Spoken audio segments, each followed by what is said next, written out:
Welcome back. Hope you had a great lunch. I know it wasn't as glamorous as the lunch at Georgetown, but next year we're hoping that we'll be back. And I would love an opportunity for someone else to make me lunch because I feel like I've been making my own for too long.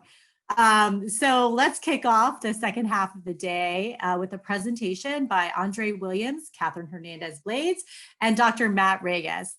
So André Williams is a communication instructor at the University of Louisiana, Lafayette. He's an experienced communication specialist with over 20 years of proven success in various industries, including sports, media, medical, environmental, oil and gas, entertainment, and education. Catherine Hernandez Blades is an IPR trustee and the chief ESG and communications officer at Aflac. She also was one of our fantastic guests on the In a Car with IPR series, so you should check that out. She has more than 25 years of professional experience, including almost a decade in the C-suite of Fortune 500 companies, serving simultaneously as the CCO and CMO. Last but not least is Dr. Matt Ragas, who is a tenured associate professor in the College of Communication at DePaul University. He has more than a decade of professional experience in financial communications and business publishing positions. He teaches courses at the intersection of business and communication, as well as core PR courses. Please note this is a pre-recorded session, but our speakers will be engaged in the chat. So ask them any questions you have, feel free to give any comments, and look out for a special question that will have an opportunity for you to win some great prizes. So without further ado, take it away, André. Good afternoon. First off, I'd like to thank IPR, Tina, and the team for making this happen.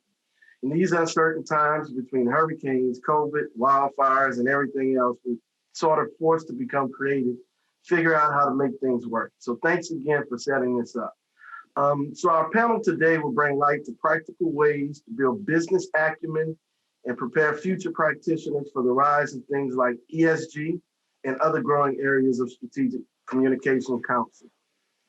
So I guess we should probably start out by outlining the premise of our discussion. So Matt, can you please help us define business acumen as it relates to communications? And tell us why it's so important now.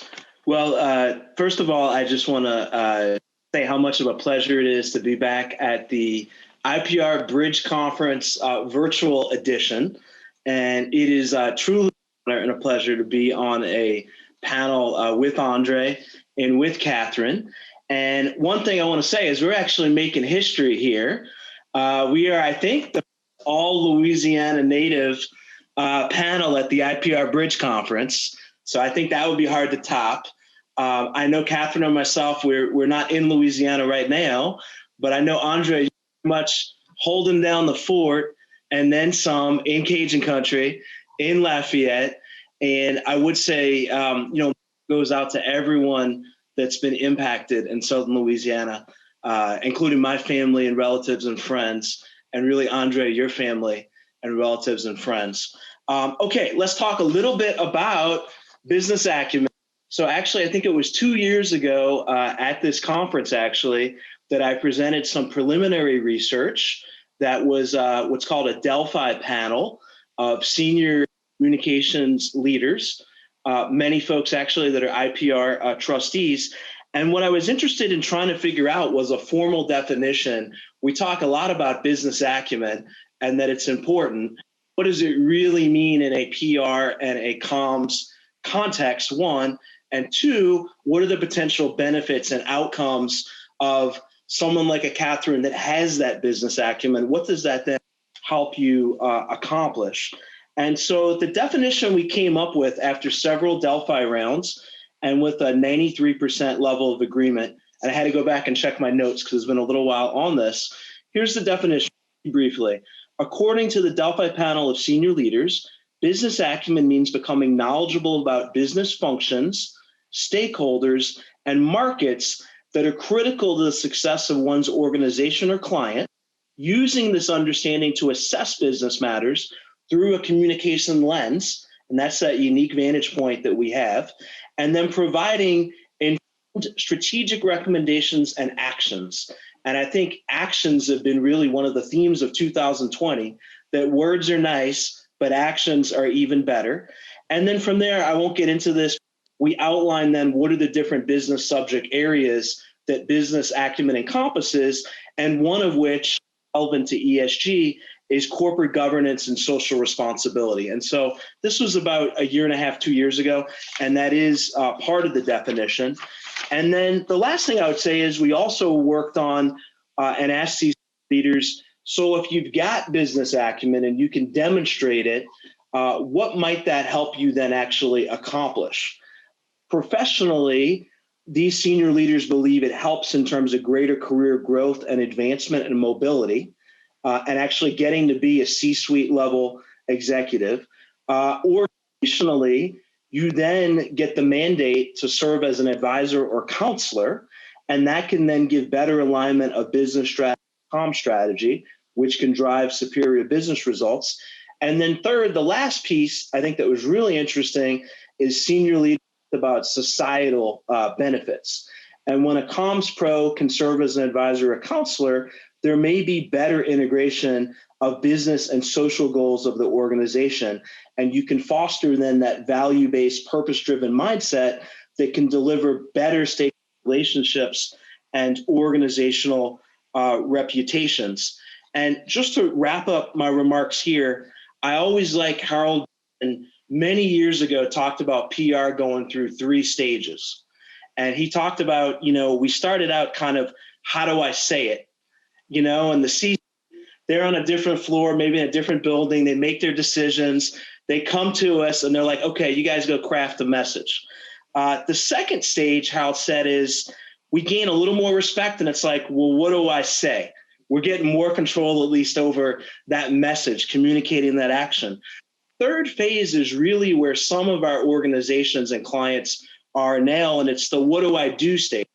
And it's this idea that we're a trusted advisor and counselor. And the bottom line I would say to everyone is business acumen seems one very important contributing factor to letting us become, giving us that street cred to be a trusted advisor and counselor. And as it relates to ESG, which we're going to talk about obviously today, has become a C-suite and a boardroom priority. It is something that, C has been nice to have, but it front and center now, ESG, because it links to shareholders and investors and financial and business performance, it has rapidly, I think, become very much a priority across boardrooms and C-suites. Good. Thanks for setting the stage, Matt. You outlined or you highlighted the fact that we now actually have a seat at the table. And that's something we've been fighting for years. One of the things that help us to get there is, as you referenced, ESG. So the last few years, we've heard the acronym ESG. It's been a steady progression towards that acronym. And we see more and more corporate departments focusing on that, shifting somewhat away from CSR, or not necessarily away from CSR, but putting ESG in addition to their efforts. So Catherine, can you tell us more about ESG and what do you think the future of the industry looks like? Yeah, big question, important question. But first of all, I agree with everything you guys have said. Spot on. Without business acumen, you can't expect a career to go as far as it could go because C-suites speak in numbers. They don't use language. They don't use words. They don't use warm and fuzzies. They actually look at hard numbers. So the more we can provide them with statistical data on outcomes and results as they impact the bottom line, the better positioned we will be. ESG, getting to your question, it stands for environmental, social, and governance. And it's the way a company runs those areas of their business. And it's about programming, but more importantly, it's about the disclosures. For the G, disclosures are often statutory and regulatory. Where the E and the S come in, it's a little bit different. There are literally thousands of ways that you can disclose this information. And the reason the disclosures are so important and the reason this has gotten so much traction so rapidly in the last couple of years is the fact that the analyst and investor community has finally grasped the notion, because of the data, that companies that do good perform better financially. And we're in business to do both. It has to be about character and competence, and that goes for companies too. So what I'll do is I'll share a little bit about how Aflac went about this ESG journey. And basically, we looked at our 3 largest investors, which are the same for most companies, to be honest with you. They're BlackRock, Vanguard, and State Street. We looked at their careabouts, how they were giving us a grade, if you will, on our performance in these areas. And we looked at what would work for us from an authenticity standpoint, from the programming we were already doing, from the things we would be willing to do go forward. And we came up with 4 metrics that we actually align our disclosures against. And they are TCFD, or Task Force for Climate Change, SASB, which is the sustainability equivalent of FASB in the financial sector. We also looked at UN, we also align with UN SDGs, which are the United Nations Sustainable Development Goals, and then GRI, which is the Global Reporting Initiative frameworks. Now that we have our strategy around reporting, the question became, how do we report this out in a way that aggregators using artificial intelligence could pick up on this? Because these aggregators really don't want to talk to a person unless they absolutely have to. They very much rely on public statements available to them on the internet through AI. And this is where ComTech is going, right? We as communicators want to always influence an outcome or a behavior change or a change in belief or attitude, or reinforce, if not a change. The evolution of ComTech has been phenomenal. When you think about it, at first it was about clickbait, right? Then it was about serving up marketing content that aligned with what a person's purchasing history might have been, so that you can feed them content to sell them more product. Then the next thing you know, the Washington Post has a bot filing literally 1,000 stories a year. A bot. I can't call a bot and say, hey, bot, you got this wrong, right? So that's when the golden Rolodex kind of transitions into the golden algorithm. So your content can be served up and your narrative can be owned and protected, but through these very artificial means, because that's what AI is. And now we have rating agencies using aggregators to troll through our artificial intelligence your public disclosures online. And that's what they're using to assess whether or not people should buy your stock. That's mission critical for a company. I will also share with you our plan of attack really briefly, and then I'll talk about the future. And some of it is my optimism and hope, and some of it is what's probably really going to happen, to be fair. But at Aflac, we are exploring a strategy we're calling the path to A. We want A ratings from all of these aggregators, whether it's Sustainalytics, Bloomberg, ISS, the Carbon Disclosure Project, which you actually can feed into through a survey.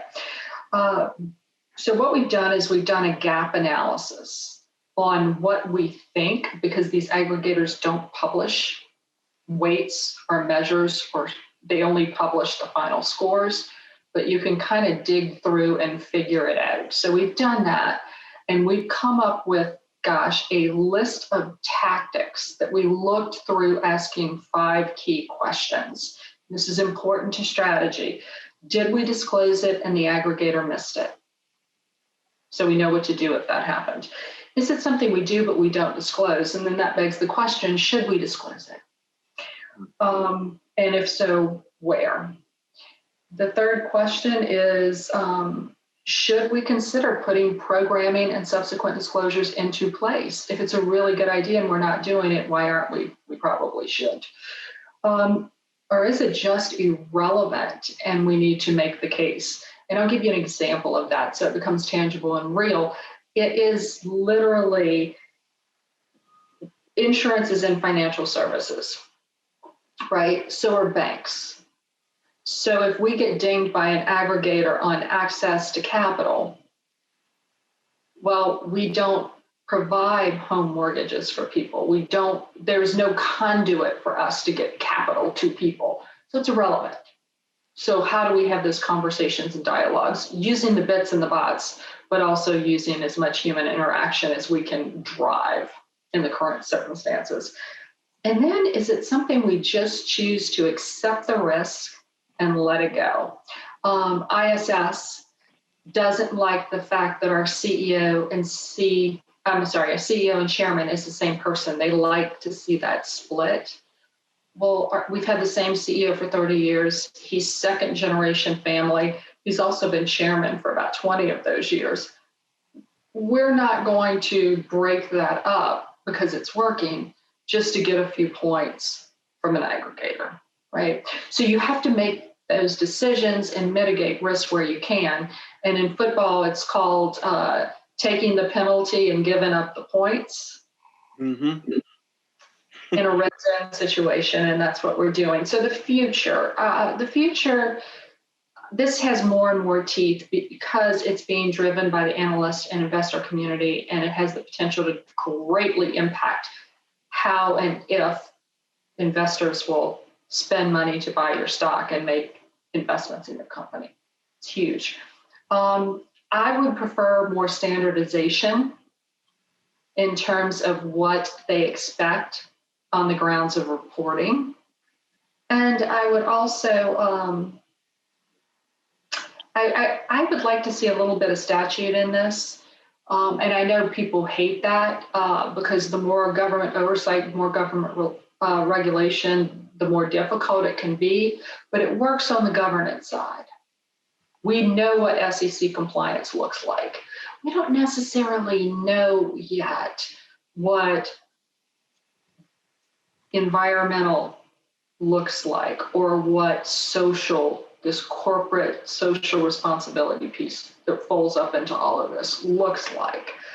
And I think less AI, even though I'm big on Comtech, but more human interaction because the AI can't translate context. And context is so important. I've spoken for a very long time, but I hope I have given you a pretty complete picture.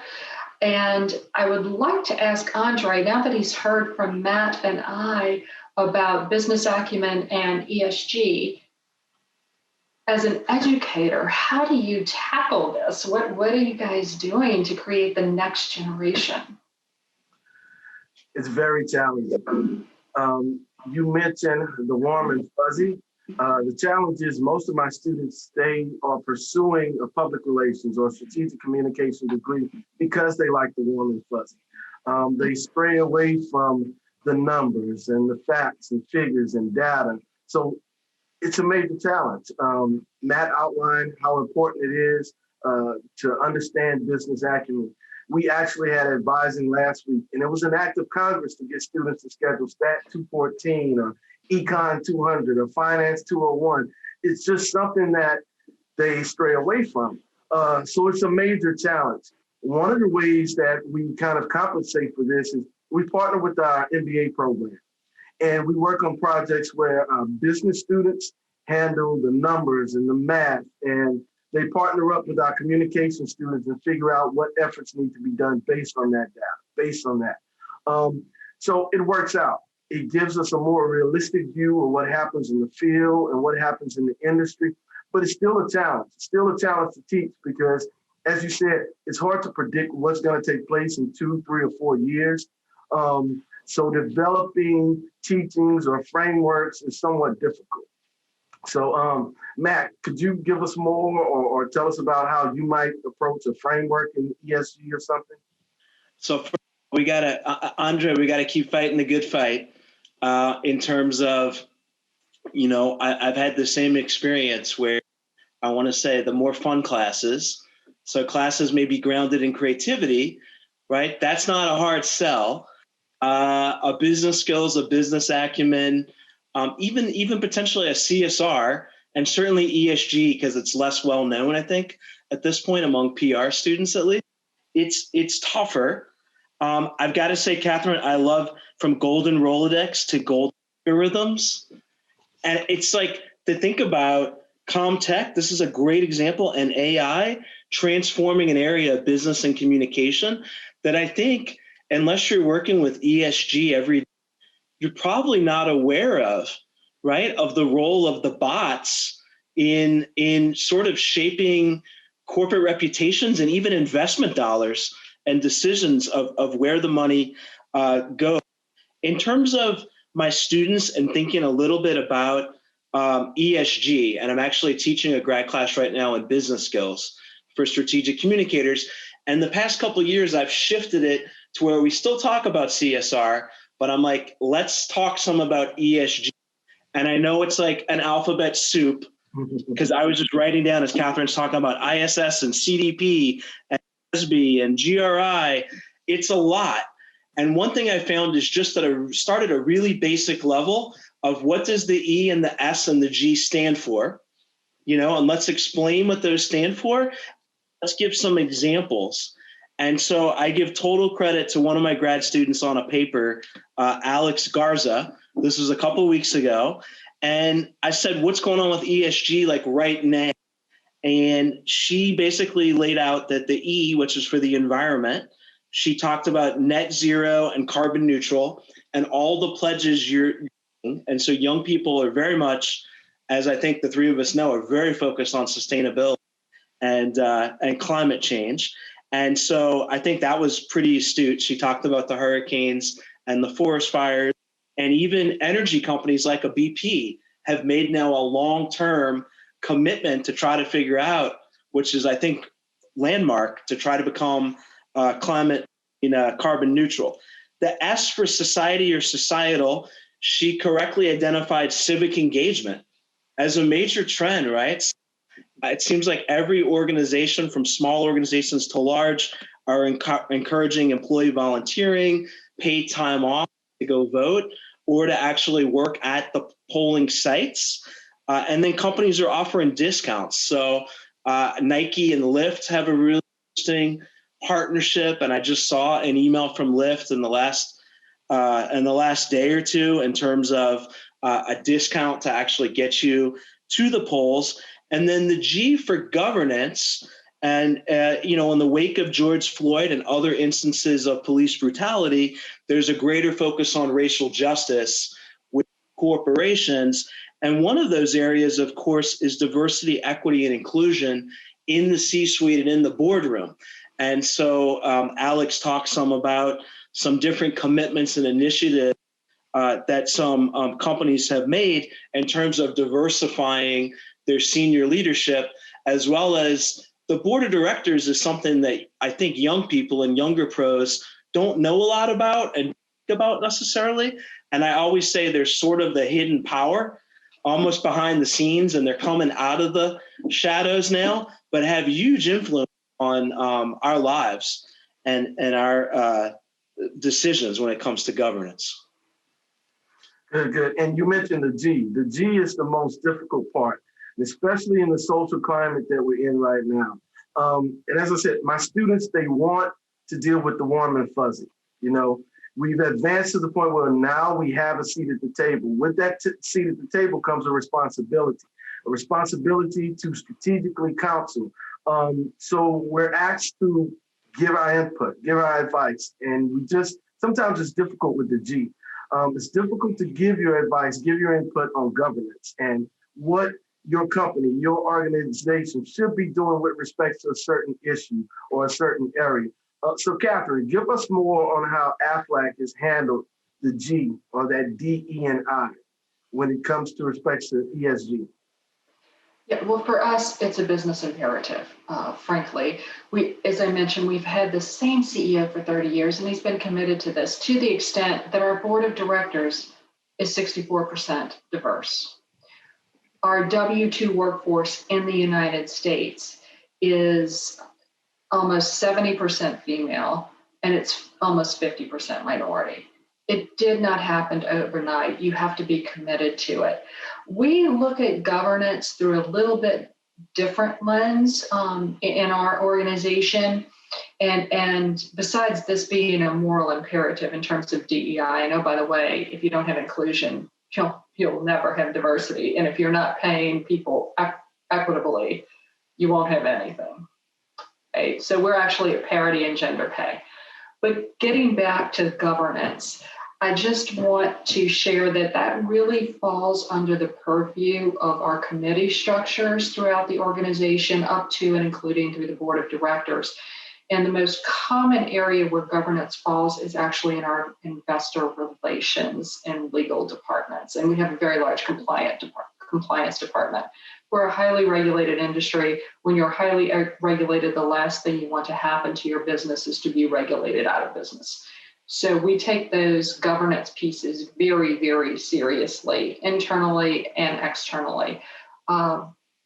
DE&I for us is just smart business.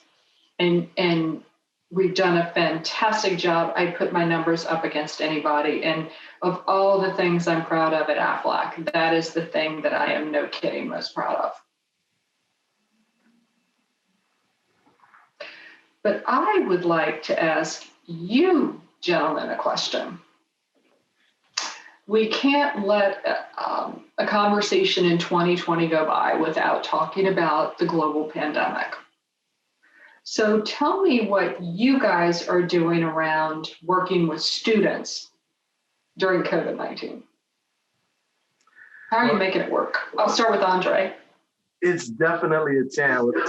In addition to the pandemic, we're dealing with hurricanes and wildfires. Louisiana has seen 5 named storms this year, a record-breaking year. So in addition to the social distancing that we are doing within the university, I've had students who, for days or sometimes weeks at a time, not have power or not have Wi-Fi. So it's been extremely challenging. One of the things that I've really pressed to them is that it's a challenge, but it's also an opportunity right now. In addition to teaching, I also consult. And over the past 6 or 7 months, I have been the busiest I've ever been in my life. And it's because everyone has a need to communicate now. So they're leaning on us. They're leaning on strategists. And the good thing is that you don't necessarily have to have a beautiful corner office in New York. We operate, and I've been communicating and counseling with people all over the country. So I try to press to my students that if you can figure out how to work in this environment, you can pretty much set yourself up. It's a challenge. It's definitely a challenge. You have to go the extra mile. But if you have the resources, if you have the tools, you can definitely set yourself up as a prominent counselor in this particular field. Indeed, indeed. And in the interest of full transparency, André actually teaches at my alma mater. And I did take Statistics 214 and dreaded it, but had a wonderful teacher, and it was life-changing. So, and we're not going to ask your grade. Yeah, good. Don't. I would say, I'm always telling students, and myself included, you just got to get through it. Those are the classes you'll look back on it and be like, stats at least is practical math, as opposed to some of the. I look back on some of the different math classes. Yeah. Not though. Same question for you.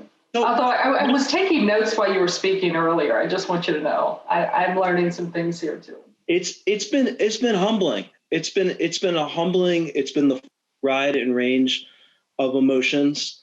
Here in Chicago, Chicago is a very socially minded, civically active, city, and so we've felt COVID, and we've also had students involved in the protest, right? And we've had then unrest, and we've had the looting, and I happen to live and work in downtown Chicago. And so I've felt that and experienced that. And I would say personally, it's probably been a good thing to actually feel comfortable and to realize what a lot of residents in Chicago have to face on a daily basis. And DePaul has very diverse students. We have students that come from affluent families and many students that are first generation. And so we haven't faced the same challenges as André of, and losing electricity, but not all of our students are set up to learn remotely, right? And don't have family setups. The was all about furloughs and layoffs of themselves or their parents, and that was, to André's point, it's about resilience. And I've told the students, if you can get through this time period, there is nothing you're not going to be able to do in the future. On a happier note, I would say also, right now, senior leaders are more accessible actually to students and young people and professors than I ever remember them because, not on the road as much. And it's different right now. And so I'm encouraging them to reach out, whether it's in-house folks, to reach out over email, to do a virtual coffee or tea or a way to catch up. And, that's a plus of the period that we're in, is taking advantage of, I don't want to say people are grounded, but they have been somewhat. So we've had we always have fantastic guest speakers, but it's been really neat to be able to invite people from around the country into our classes. So yeah, and like Matt was saying, it's a major opportunity. My students have been taking advantage of so many different presentations like this, things that they normally would not have time to do. Many of them log on and they apply for the panel session or whatever is being viewed. And sometimes late at night, they're sitting there watching these tapes and these reels and figuring out things to do. So it's a major opportunity. It's a challenge, but a major opportunity. So Catherine, we're going to flip this question back to you. What has Aflac done to weather this pandemic and the social unrest and everything else going on in 2020? Well, I'll start with COVID, because that was where the genesis of the question came from. We looked at how this terrible pandemic impacts people, and it impacts people on 3 levels, right? Their physical, mental, and financial health. So we literally looked at all of our stakeholders, our employees. We looked at the 30,000 independent sales agents who sell our product on a commission-only basis, and it's done face-to-face. We looked at our local internet service providers so we can send all those people home with a tech bundle and a stipend so they could work remotely, because in rural Georgia, we didn't have the infrastructure and the bandwidth to be able to do that.